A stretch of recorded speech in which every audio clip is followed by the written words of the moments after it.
Hello and welcome to 10 Minute Market, IP Global's property podcast. This week we've got something slightly different. We've got a market-focused episode where we've got some of the gang joining us. Chloe Kokorakis, who's our head of Germany from the investment team, and Mike Topman, our man on the ground in Berlin. So maybe Chloe, to start, a bit of an update really on, well, why Germany? I think it offers a lot of attractive appeal to investors. I think one of them is obviously the kind of no capital gains tax after 10 years. And if you're buying kind of off plan, that time for the 10 years starts ticking from when you notarize or exchange on that unit rather than when it's completed. So if you've got a 2-year build, once that's finished, you've only got 8 years left to take advantage of it. So I think that's kind of one of the main ones. The other one is your pre-approved mortgages. So before you even kind of commit to buying a property, you do get the assurance that you are going to get a mortgage, and you know exactly what rate you're going to get and what your loan to value is, so you can kind of plan for the foreseeable future, and you can kind of service it and afford it. I would say another thing would be that your payments are protected when you are buying off plan. So the developers aren't legally able to ask you to pay for the building unless it's reached a certain milestone. They have to prove that. And then also your kind of compensation if the developer is late and doesn't deliver on time for whatever reason. They will have to compensate you, and depending where you've purchased and what the agreement is, that could be equivalent or more than what you would get for rent, which is obviously a huge bonus, especially in kind of these uncertain times when we know there are construction prices that have maybe gone up or delays in materials being delivered. So, those points all give an additional security and surety to investors at the moment in terms of why Germany is a great investment option at the moment. Yeah, for sure. It is a very neat setup for the transaction and process. There's a lot of protections there, and it's an incredibly tax efficient market, isn't it? And the other thing was people pay next to no income tax on rents because there's so many deductibles on it. So tax wise, it's enormously efficient. So the setup is really super attractive. Fundamentally then, what's happening there in terms of changes? So I think the German market is really kind of transforming despite its challenges it's had in the last 18 months or so, especially kind of in the office sector due to rising interest rates and the continued hybrid work trends, which really caused prices to drop in 2023, which means that landlords have really needed to start being more adaptive and flexible. If we're looking at all the different sectors, we look at the logistics sector, it's really thriving. This is primarily driven by, I guess, e-commerce and Germany's central location. And we expect that the investment into this sector is going to kind of continue to 2024 and beyond. And then if we look at the kind of residential market, it remains relatively stable and robust as well. There is still demand in major cities such as Berlin and even smaller cities like Leipzig. Despite the kind of higher financing costs, developers are needing to be adaptive as well, focusing on maybe smaller apartments or micro apartments and co-living spaces to really appeal to young professionals or students as well. Also, there's been a shift in terms of people investing in alternative asset classes. So, for example, you're looking at your interest in data centers and student housing. It's all rising. These real estate classes, they're becoming a lot more attractive because we've generally seen in the past that they've been a bit more resilient when it comes to these hurdles or difficult times. And yeah, so I think those are a few trends that we're seeing at the moment. I think all the different classes are acting and adapting differently, but it's still showing a lot of signs that are very positive going forward. In that regard, then, what are the potential risks in Germany in the current market? So, I think there's some risks that not only are isolated to Germany. I think many countries are feeling it as well. Certain challenges like geopolitical tensions. The war in Ukraine was definitely an impact on Germany, which obviously caused a lot of issues and prices to rise. And as you mentioned, there was obviously inflation. So the rising cost of borrowing has obviously been a cause of concern. And hopefully that we've seen a bit of stabilization over the last couple of months, and hopefully towards the middle of the year we'll see them go down slightly. That's what we're estimating and hoping. Obviously, kind of your labor shortages as well, again, not really isolated to Germany, is obviously going to cause a bit of issues when it comes to construction, maybe a bit of delay or increased prices as well.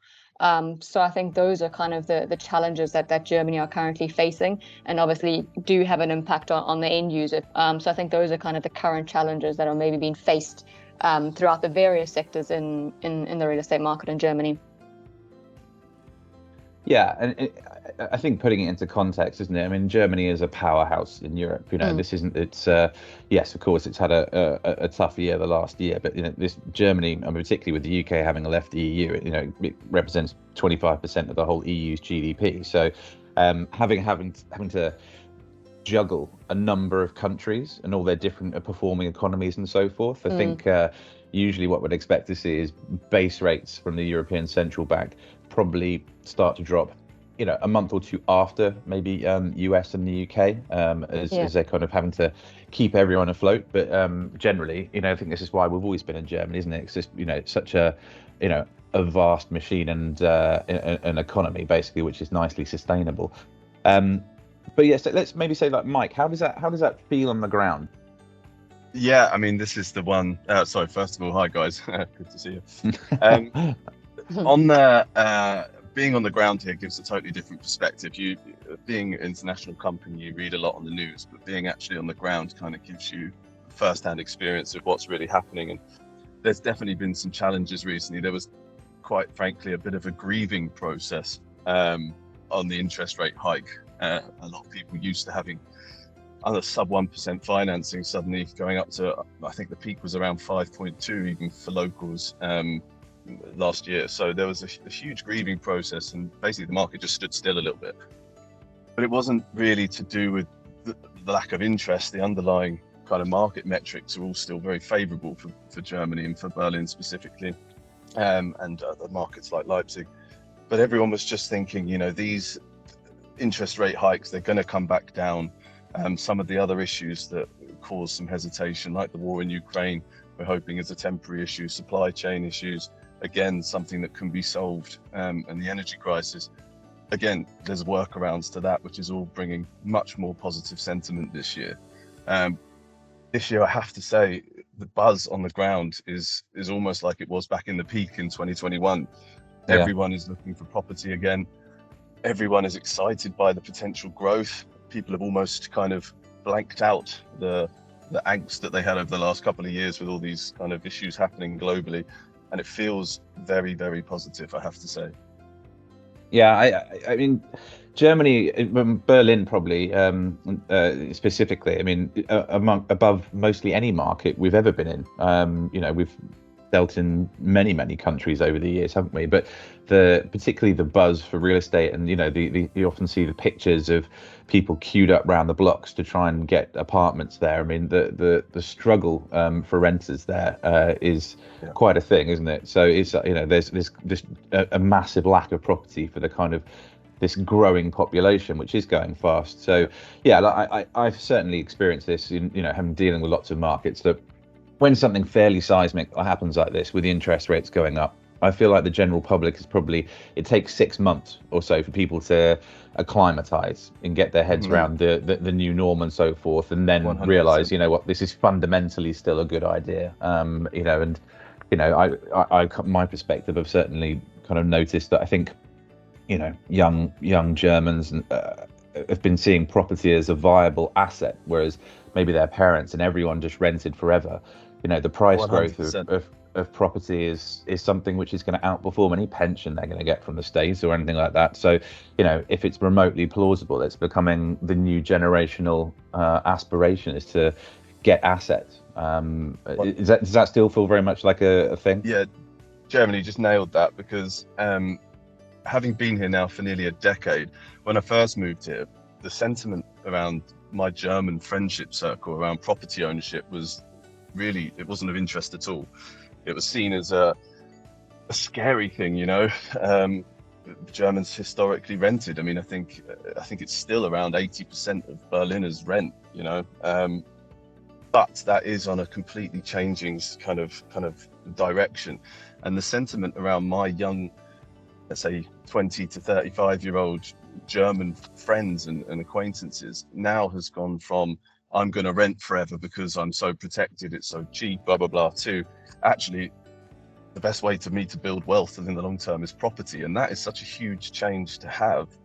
A whole generation, it feels like, is now completely flipping their idea of what it means to own a property and wanting to secure their long-term future.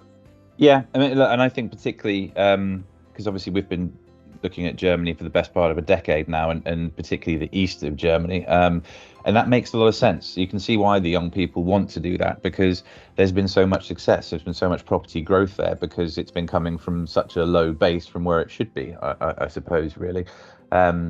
And property investment works if you do get nice capital growth. And, as we've said here, rent is never, ever going to be an issue. If you have a property there, it's always going to be full because they're not building half as much as they possibly should do. But Chloe, yeah, I mean, do you want to, elaborate on that as part of the investment team? When you think of the economy and just Germany as a country, as a history, I think, the economy is stable, it's robust, and especially it's diversified. With a very kind of strong manufacturing base, as we know, and focus very much on innovation. I think these are very much underlying strengths that are going to provide a buffer against kind of external shocks.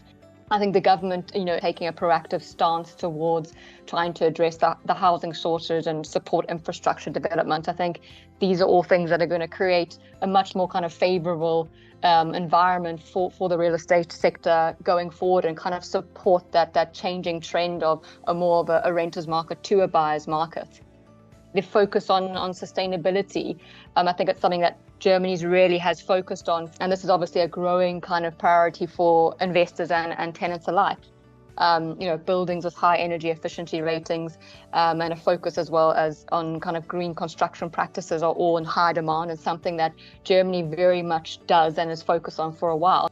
Well, look, we're coming close to our just over the 10 minutes now, and so we'll have to wrap it up for this week. But I want to thank you both for coming, and I think we can both agree really, what Germany is at the moment. It is one of the powerhouses of the Western developed world in terms of property. We've got a massive undersupply and a very strong economy. Like lots of places, it's been a hard year, but yeah, the fundamentals are all there, and we're absolutely keen to carry on. But yeah, thank you very much, and hope everyone can join us in a fortnight's time for the next episode of 10 Minute Market.